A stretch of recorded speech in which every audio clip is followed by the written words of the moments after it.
não é querer liderar, não é querer fazer outra igreja, é que os próprios pastores de suas casas são os maridos.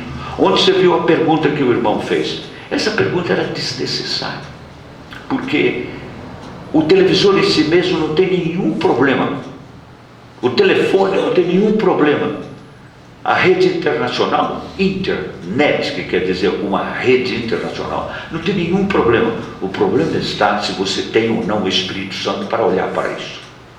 Quando você tem o Espírito Santo, você pode ir à universidade.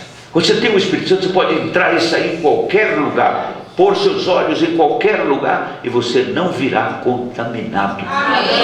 Esse está o problema. Nós ficamos com esse legalismo e colocamos uma série de listas de coisas que não pode, não toque. O apóstolo Paulo disse: isso não vai funcionar.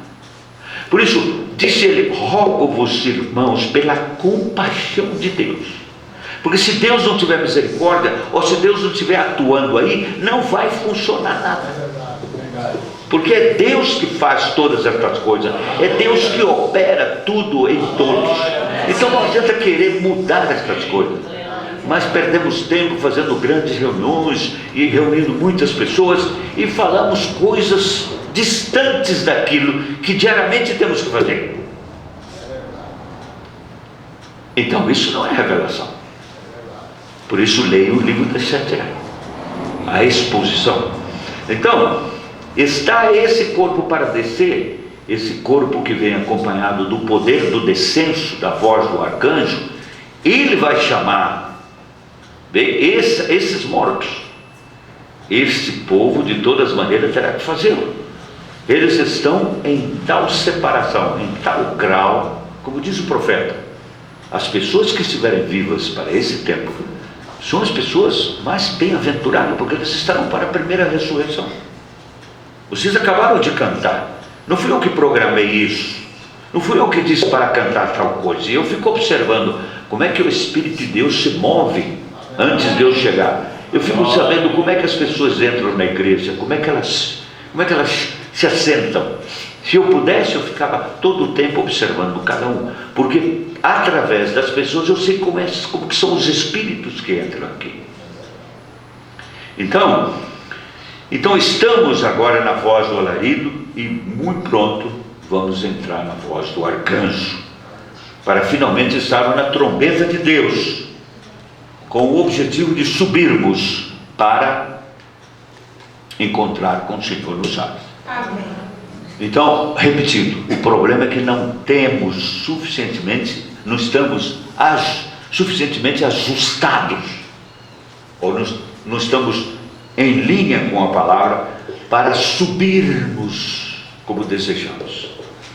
Porque não há uma só pessoa que conheça essa mensagem, ou que tenha alguma ideia precisa dessa mensagem, que só falta alguma coisa para suceder: é o rapto. O mensageiro repetiu isso o tempo todo. Depois você vai para um tipo no Antigo Testamento, só há um tipo no Antigo Testamento que, com a visita de Elohim a Abraão ali era noivo. Bem, ou Abraão era o profeta e sua noiva, Sara. Lembre-se que a promessa foi feita para Abraão da vinda de um filho. Isso foi o que Deus disse ao William Branham, que Cristo viria, e que ele viria precursar a vinda dele. Mas para a esposa, ela tinha que conceber esta pessoa. Vocês entendem isso? Eu estou falando do grego? Bom, então foi por isso que ela foi parar lá na cozinha e estava escutando, e disse: ué, isso não é possível. Eu sou uma mulher inteiramente velha, acabada, já passei dos meus dias, estou na menopausa há uns 40 ou 50 anos, como é que vai suceder isso, que eu vou ter prazer com meu Senhor?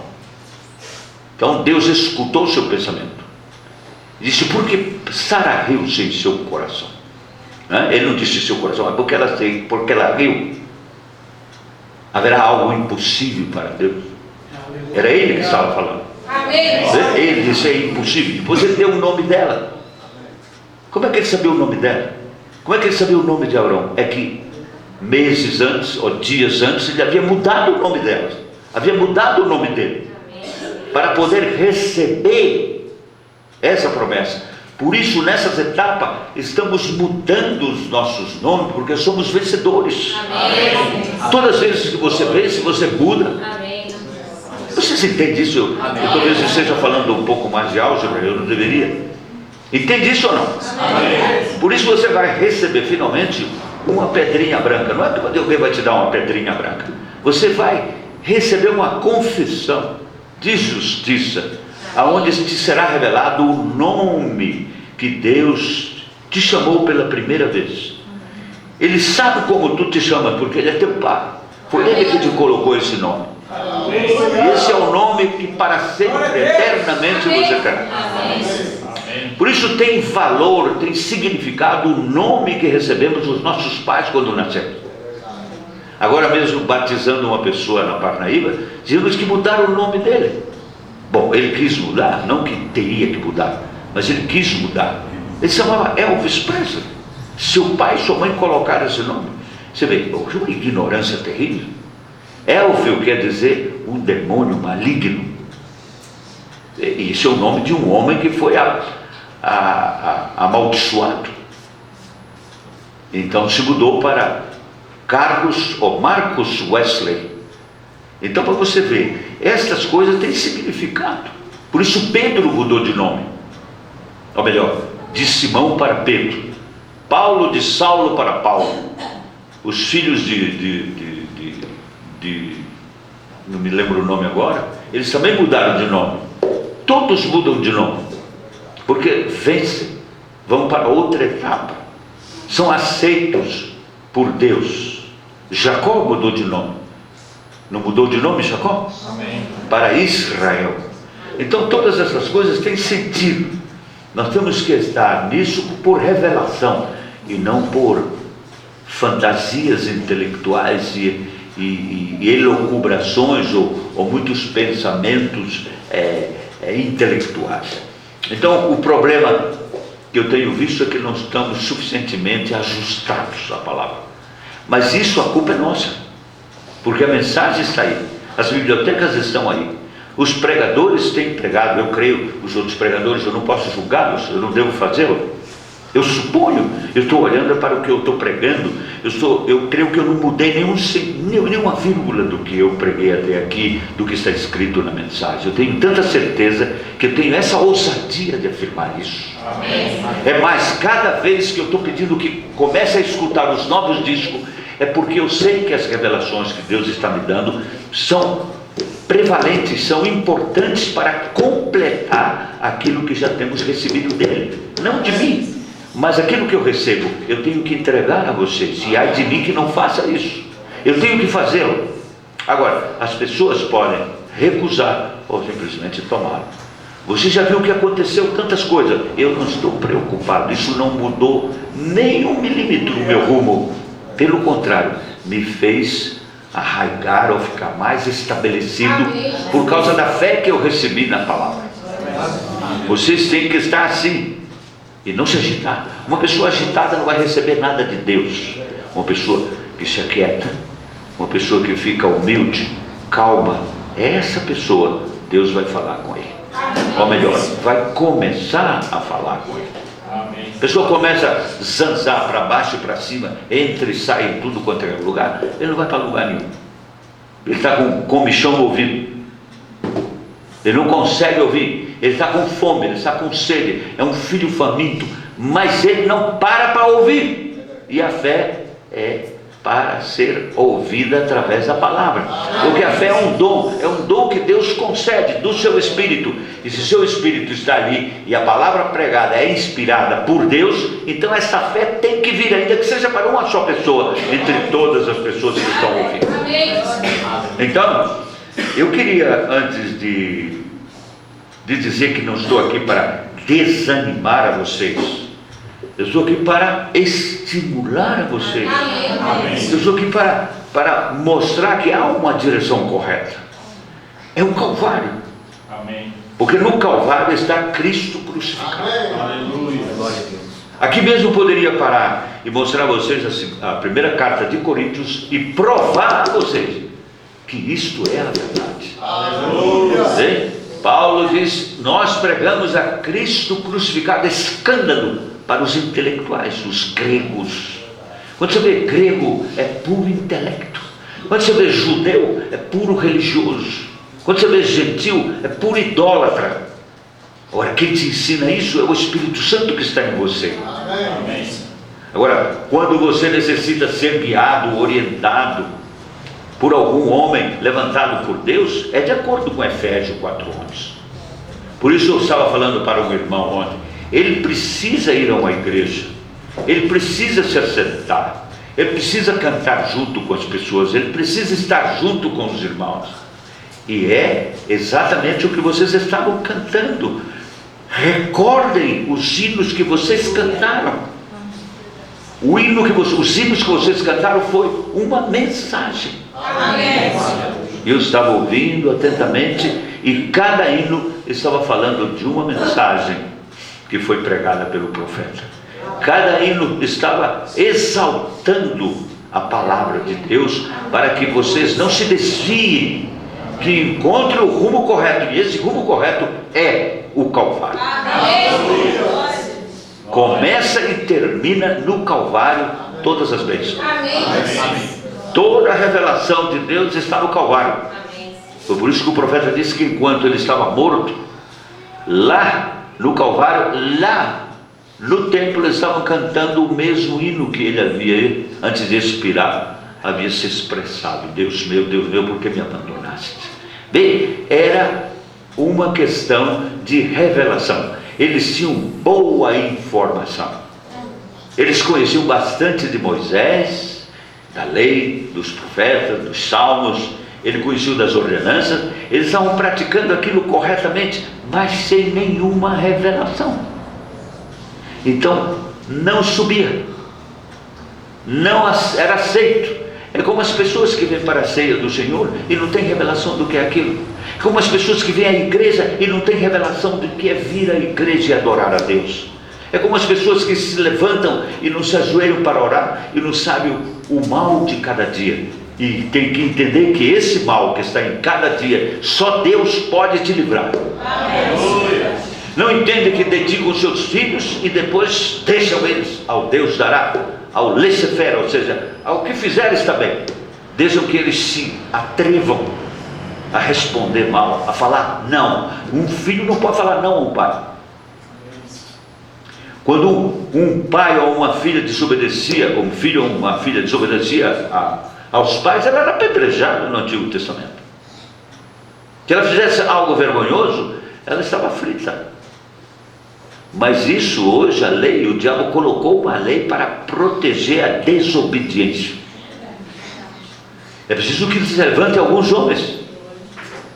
Mas aonde estão esses homens? Fora da mensagem?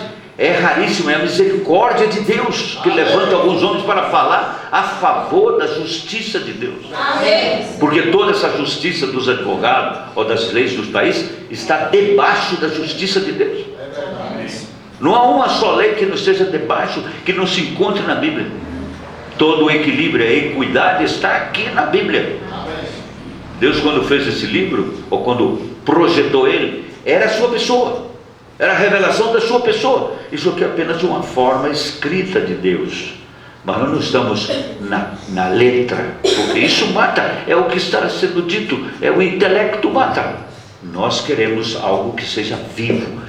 Se cantamos ele ressuscitou, então a letra que foi um dia morta, ela se tornou viva na plenitude dos tempos, sangrou e venceu a morte, a sepultura e o inferno, e prometeu estar conosco. Então temos que crer que está aqui. Não é questão psicológica, não. Vai depender da sua atitude, vai depender da forma como você entrar aqui, vai depender da maneira como você se assentar, da maneira como você orar, da maneira como você cantar. E Deus vai agir, Deus terá que fazer, porque Ele é fiel a isso. Foi Ele que prometeu, então Ele tem que cumprir. Você entendeu isso? Bom, então há uma outra escritura que eu quero começar para passar para outras, como se fosse uma escola bíblica. Já é meio-dia. Bom, vocês não devem estar com fome, chegaram aqui um pouco tarde. tomaram café, devem ter se alimentado bem, né? Nem sequer se alimentaram da palavra. Então, aí assentado, tomem 2 Tessalonicenses, capítulo 1. Vamos unir o que falamos até aqui, sobretudo com a 2 de Tessalonicenses, capítulo 4, do 13 ao 17. Vamos ler esta escritura. Ouça o que está escrito aqui. Isso seria suficiente para nós irmos à nossa confraternização. Você vê que Satanás fez um rolo aqui, uma confusão nesse sistema, né? Além da coceira que o filho do Jeremias tem no dedo, ele tem uma coceira no dedo, ele fica bulindo, como diz lá no Nordeste, naqueles botões, ele bule. Então ele tem uma coceira no dedo. Aí os engenheiros de som vieram, quase não resolve o problema, eram 5 engenheiros de som. 5 engenheiros. De todo tamanho tinha engenheiro, que tinha engenheiro mais alto, engenheiro mais gordo, engenheiro pequeno, engenheiro de certa idade. Tinha engenheiro de todo o seu assunto. Aí eu já não aguentei mais, falei, Senhor, tu resolvas isso, por favor. Aí, de repente, o som saiu. Eu não sou engenheiro. Eu sou contra a engenharia.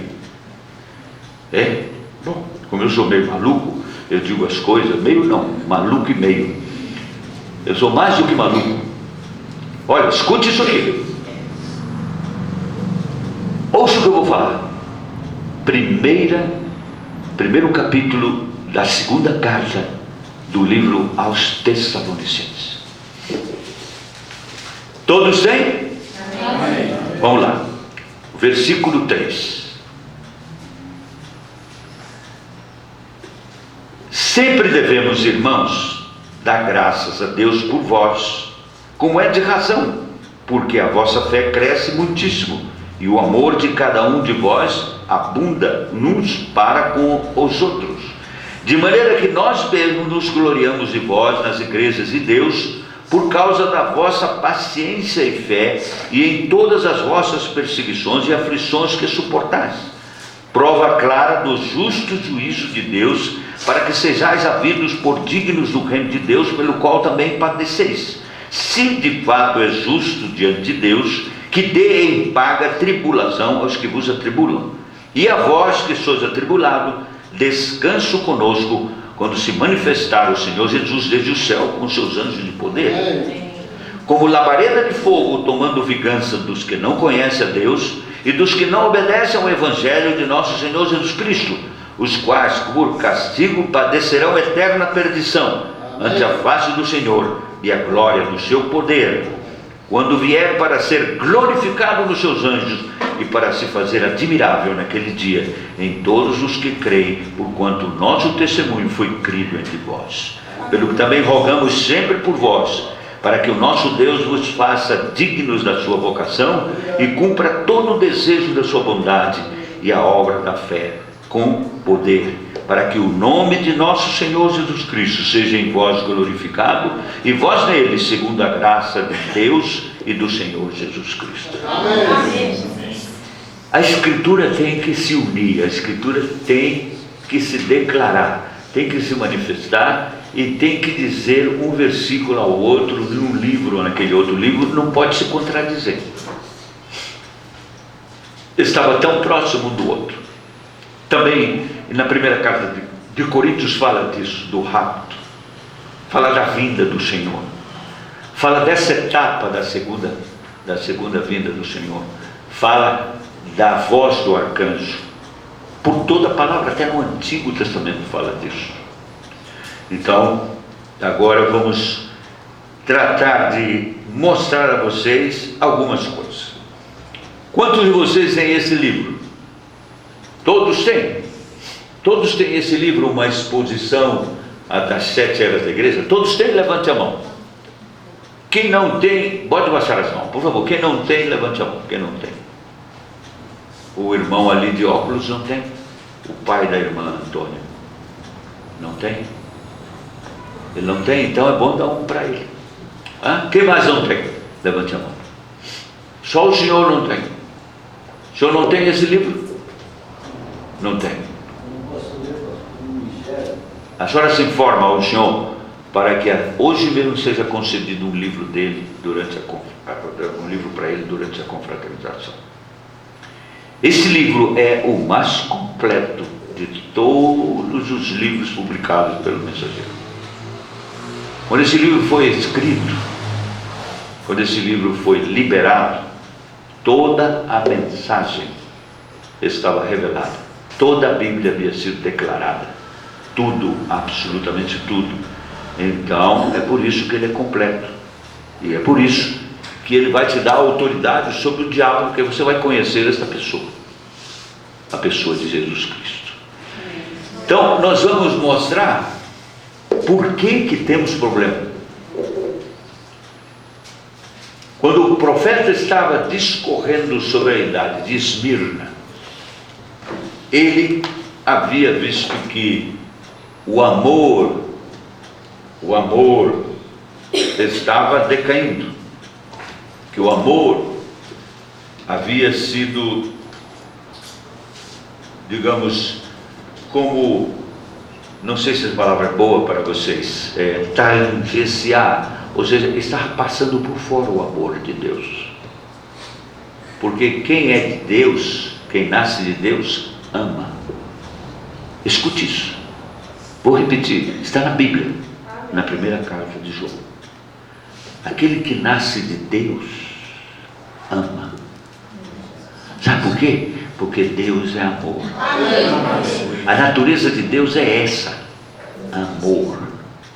Por isso Deus busca a sua própria natureza. Por isso Deus vem em busca das suas ovelhas perdidas, seus próprios filhos. Se Ele é amor, o que você acha que seus filhos podem ser? Exatamente o mesmo. Herdam sua mesma natureza. Então não tem nada complicado. O complicado está em que as pessoas querem fazer do Evangelho de Jesus Cristo uma intelectualidade. O Evangelho de Jesus Cristo é uma vida vivida. O Evangelho de Jesus Cristo é o poder de Deus em você. O Evangelho de Jesus Cristo não é a palavra. O Evangelho de Jesus Cristo é o poder de Deus em você. Amém. E esse poder se chama aquilo que ressuscitou a Jesus do túmulo. O Espírito Eterno, aquilo trouxe ele de volta para provar de que ele sim tinha a palavra. Vocês derrubam esse templo e eu ressuscito isso em 3 dias. Aleluia. Amém. Sabe, essas coisas têm que se unir em você. Então por que temos tido muitos problemas? O mensageiro estava falando que somos criaturas de Deus, que somos feitos por eles, somos derivados deles, somos origem dele. Estou usando palavras para vocês me captarem. Por quê? Porque em Apocalipse 2,19 ele estava falando que ele conhecia as obras daqueles nossos irmãos naquele tempo, e ele observava o amor, e veja bem, e a fé. Escute isso, fé e amor andam junto. A fé sempre vai operar em amor. Escute isso, sempre. Por isso você é curado pela medicina, você é curado por amor projetado, você é curado pela palavra de Deus. A fé te revela isso. Porque se você não tiver fé na medicina, você nunca será curado. Não é o remédio, nem o médico, mas você tem que crer que aquilo é um auxiliar de Deus para te curar. Por isso uma cirurgia te cura. O remédio vai matar a infecção, vai destruir o que está tratando de infectar aquilo que está sendo unido pelo médico. Mas a cura tem que vir do teu próprio corpo, e a fé te fará crer que Deus te curou através disso. Você entendeu agora? Eu estou falando Deus, o amor, Deus, o Espírito Santo, que é derramado no teu coração, te faz crer nisso. O profeta disse que quando Deus falou, haja luz, ele tinha que ter fé para esperar que essa luz surgisse. E se ele não tivesse fé, essa luz nunca surgiria. Dá para entender isso aí? Amém. Você vê, nenhum desses intelectuais, se teólogo, pode entender isso. Mas Deus fez louca a sabedoria deles, completamente louca. Então, ele estava falando que ele conhecia as obras dele. Em outras palavras, ele sabia como eles estavam vivendo. Ele sabia qual era o testemunho deles. E o amor que eles tinham pela obra. E a fé que eles tinham. E o trabalho que eles executavam, o serviço que eles faziam por ele. E a paciência. A paciência, que é um dos degraus da estatura de um varão perfeito. E que tuas obras, as tuas últimas obras são mais que as primeiras. Veja bem, que as tuas últimas obras são maiores, muito mais do que as primeiras. E é verdade, quando você começa, as tuas obras por fim são maiores. Porque você tem mais revelação, tem mais experiência, suporta mais, então tem que ser maiores. Então, aqui o profeta está falando que ele queria dar uma advertência. Mas que coisa tão estranha de que na era, está entendendo, de Tiatira, desculpe, na era de Tiatira, ele viu algo para o tempo do fim. Mas se você notar no desenho das eras, a era de Tiatira é a era mais escura, ela está bem no meio. E esta era é a era completamente escura, tem luz nenhuma. A única luz que veio foi o mensageiro para os pentecostais. E esse mensageiro foi recusado pelos pentecostais, que é o mesmo mensageiro da luz do entardecer. Essa luz estava fora, batendo para entrar. Então não podia ter luz dentro da era, se ela estava fora. Vê, você tem que entender isso. Até pelos desenhos você tem que entender isso. Aquilo não foi exposto por ser exposto, aquilo é um julgamento também.